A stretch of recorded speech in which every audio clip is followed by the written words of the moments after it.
E aí pessoal? Sejam bem-vindos a mais um vídeo do canal. Então, já deixe o like aí para fortalecer, é nóis! E claro, se é guerra, não poderia faltar violência, então, já vou avisando que terá cenas fortes. Dito isso, vamos para o vídeo.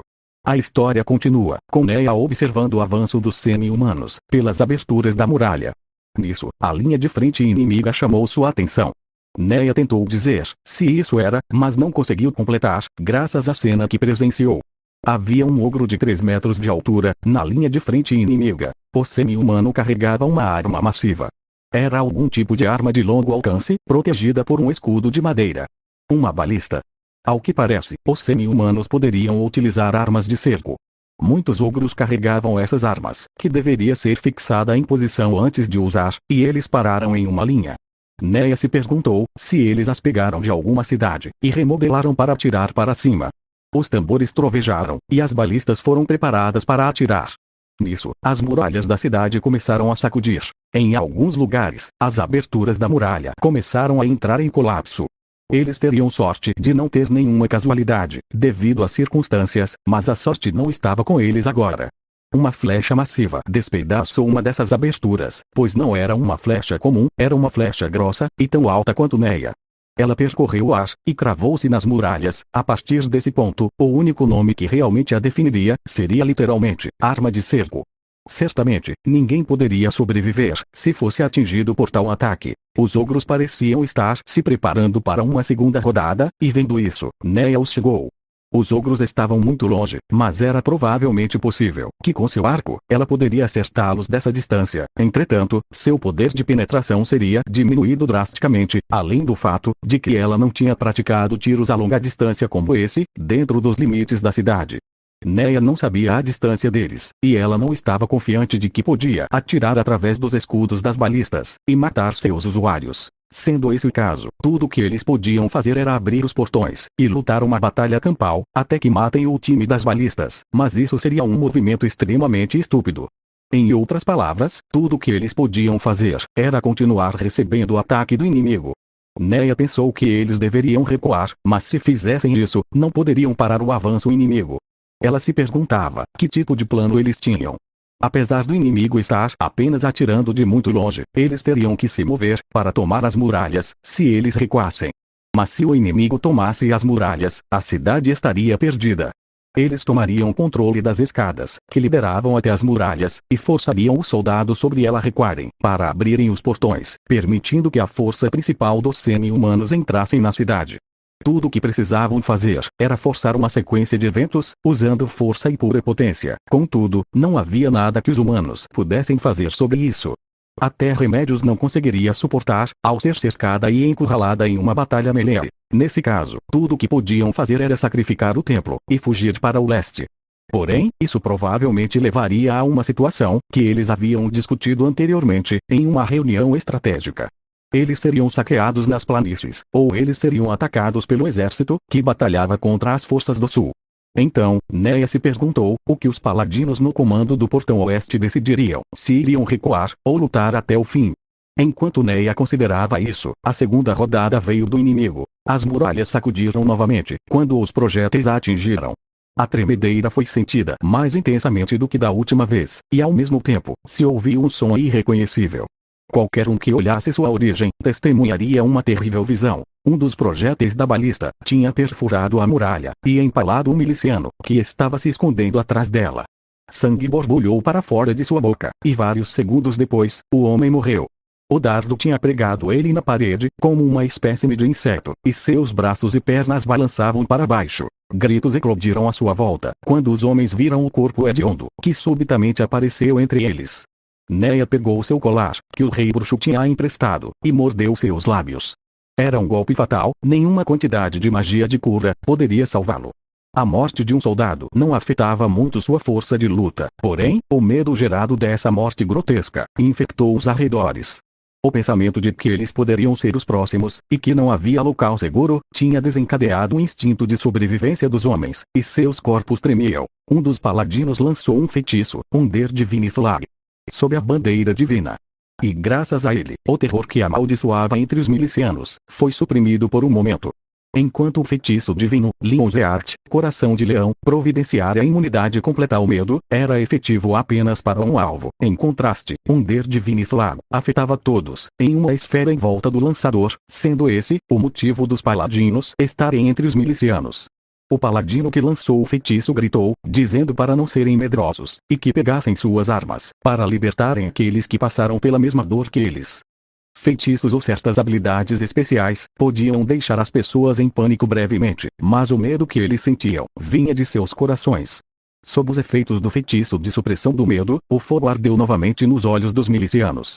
Ainda assim, isso era simplesmente cobrir o problema real. A coisa importante era se eles podiam fazer algo sobre a situação presente, que eles eram apenas alvos dos ataques inimigos.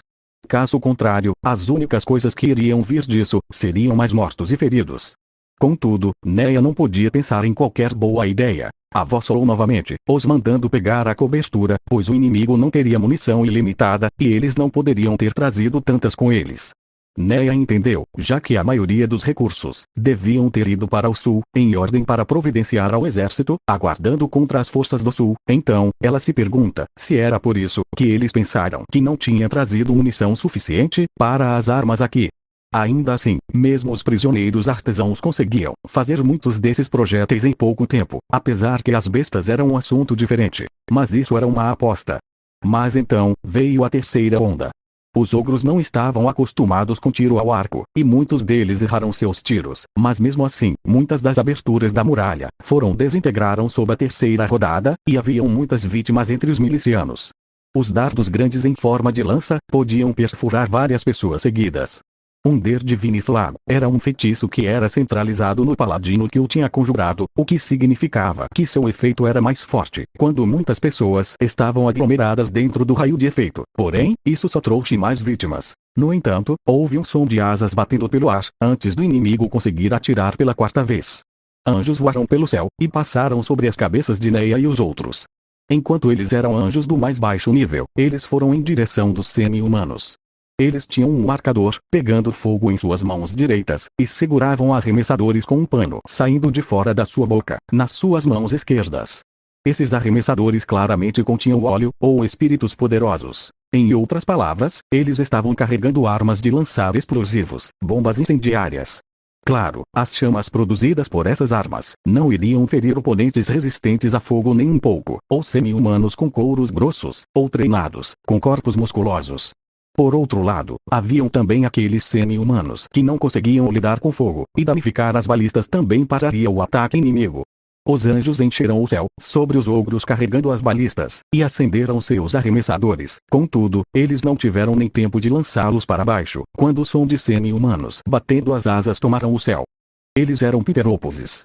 Suas mãos tinham a forma de asas de couro, e seus braços ficaram parados no ar, enquanto subiam em linha reta, como se estivessem cavalgando no vento, sendo esse, provavelmente o efeito de algum tipo de poder mágico. Uma substância branca, em forma de teia voou ao mesmo tempo, emaranhando os anjos. Isso foi provavelmente produzido por uma habilidade especial dos Spidans. Os anjos pareciam borboletas pegas em teia de aranha, e eles caíram no chão, já que não podiam se mover livremente. Eles foram engolidos pela horda de semi-humanos, e era desnecessário dizer o que aconteceu com eles após isso. Mas, os anjos não foram sacrificados em vão, pois, muitas das bombas incendiárias caíram no chão, e chamas rugindo se espalharam por todos os lados. Neia julgou que essa era a melhor chance que teria, então, ela sacou seu arco. Até agora, tinha sido impossível mirar diretamente nos ogros, devido aos escudos montados em suas balistas. Mesmo que ela mirasse em suas pernas desprotegidas, seria quase impossível matar eles com um acerto. Seu pai seria capaz de atirar no olho de um ogro, com apenas uma abertura. Entretanto, as habilidades de Neia não eram tão afiadas quanto as de seu pai. Nisso, os ogros levantaram suas balistas, e apontaram o escudo para cima, talvez porque eles tinham medo das chamas, ou para não danificar suas balistas. Mas pelo fato dos semi-humanos estarem focados nas chamas, nem prestaram atenção a Neia. Ela puxou seu arco até o limite, e então soltou a flecha. Graças ao item emprestado por Sua Majestade, Neia conseguiu um resultado que se aproximava do que seu pai podia fazer. A flecha voou em linha reta de início, e atingiu a cabeça do ogro. Neia não tinha mirado no crânio resistente, mas nos olhos frágeis, pois, mesmo os olhos sendo protegidos por uma membrana, ela julgou que seria mais fácil acertar um golpe fatal ali, do que mirar no crânio. Entretanto, as coisas não saíram como planejado. A flecha afundou nas proximidades do maxilar do ogro. O ogro atingido berrou, estremecendo de dor. Ele derrubou a balista, e apertou sua face, na parte atingida. Então, voltou suas costas trêmulas para Neia, antes de recuar. Enquanto não deu a ele um golpe mortal, ela tinha ao menos quebrado sua vontade de lutar. Se o exército semi-humano tivesse unidades de cura, ele provavelmente conseguiria retornar para as linhas de frente. Neia estalou a língua pelo resultado, mas sabia que era o melhor que podia conseguir, mesmo com a ajuda dos poderosos itens mágicos que o rei bruxo tinha lhe emprestado. Nisso, Neia imediatamente pegou cobertura, então, pressionou-se na muralha do lado da cidade, e começou a se mover. Os milicianos olharam para ela em surpresa, por ter abandonado seu posto subitamente, mas então, ela se dirigiu a eles em um tom rígido, dizendo para eles saírem daqui, pois eles contra-atacariam essa localização. Não era porque ouviram o grito de Neia, mas várias balistas descarregaram seus projéteis em sua direção. Mesmo que muitos dardos foram errados, alguns deles acertaram as proximidades de Neia, e eles tinham destruído a parede próxima.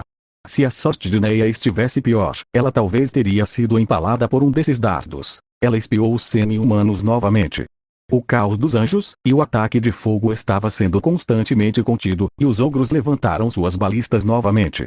Pareciam que as novidades de ser atingido por uma flecha tinham se espalhado pelo exército inimigo. Nesse caso, eles provavelmente não iriam cometer o mesmo erro, de levantar seus escudos novamente. Então, Neia se pergunta se apostaria em ser capaz de imitar as habilidades de seu pai, com um golpe de sorte, atingindo eles mesmo que só pudesse ser em seus corpos, ou ela iria se encolher como uma tartaruga, e esperar para o tempo de acertar um golpe fatal. No meio de sua confusão, o arco refletiu a luz do sol, e brilhou com um esplendor atraente. Ela se lembrou de sua convicção, de que retornaria tais itens incríveis à sua majestade, não importando o custo, por isso, ela não deveria se arriscar. Neia pensava que o inimigo não poderia ter tantos dardos especiais. Parecia que os semi-humanos estavam lançando rodadas intermináveis de dardos com tamanho de lanças neles. Contudo, sua fabricação bruta mostrava muito isso. Eles voavam para lugares com nada para atingir, e alguns deles caíam nas ruas da cidade sem atingir nada. Ela não podia retornar o fogo, então, tudo o que podia fazer era agachar e esperar que o ataque inimigo cessasse. O corpo de Neia estava cheio de fragmentos, das muralhas da cidade destruídas.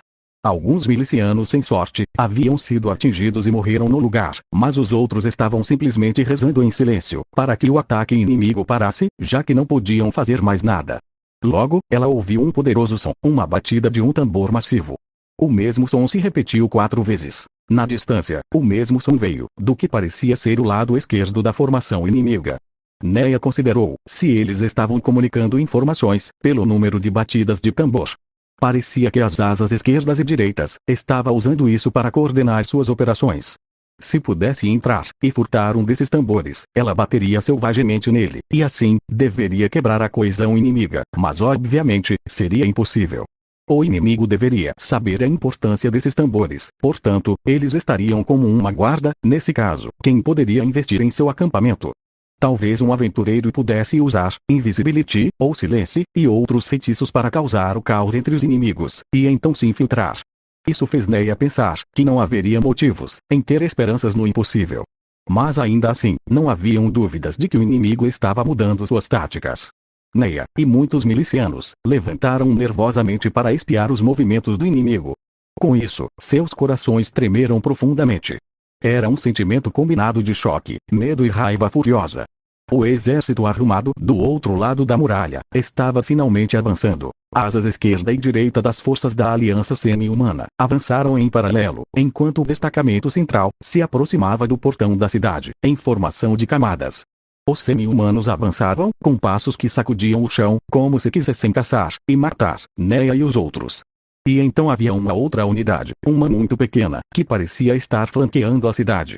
Ela se perguntou se com isso, estavam planejando escalar as muralhas, ou era apenas uma simulação. Sendo assim, o inimigo já tinha lançado sua segunda onda do seu ataque. A partir de agora, não seria mais uma luta de um lado só, mas de ambos os lados, e um derramamento selvagem de sangue. Entretanto, isso não era onde estava o problema, afinal, eles estavam esperando isso por um longo tempo, apesar de que não podiam sentir alegria com o fato de que a hora tinha finalmente chegado. O que enraiveceu os milicianos era o avanço das asas esquerda e direita.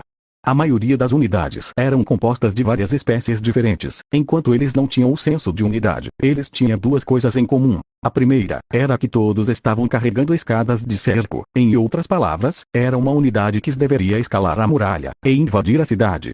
Consequentemente, era o objetivo de ataque de Neia. A outra coisa era que eles tinham crianças humanas presas em seus corpos, e algumas delas estavam chorando, outras se lamentando, e haviam aquelas que estavam penduradas moles. Todas estavam sem roupas, mas ainda estavam vivas. Neia mordeu fortemente seu lábio, mas ao mesmo tempo, seu coração estava surpreendentemente calmo. Ela assistiu a maré dos semi-humanos os pressionar, de um canto escuro das paredes. Neia deslizou uma flecha da sua aljava, e começou a sacar seu arco. Mesmo que os pioneiros tinham entrado dentro da sua linha de alcance, ela precisava esperar, pois ainda era muito cedo. Ela respirou profundamente várias vezes, se focou, então virou o mais rápido que pôde, e puxou sua corda esticada. Ela tinha apenas um momento para mirar, e havia apenas um ponto que ela podia mirar.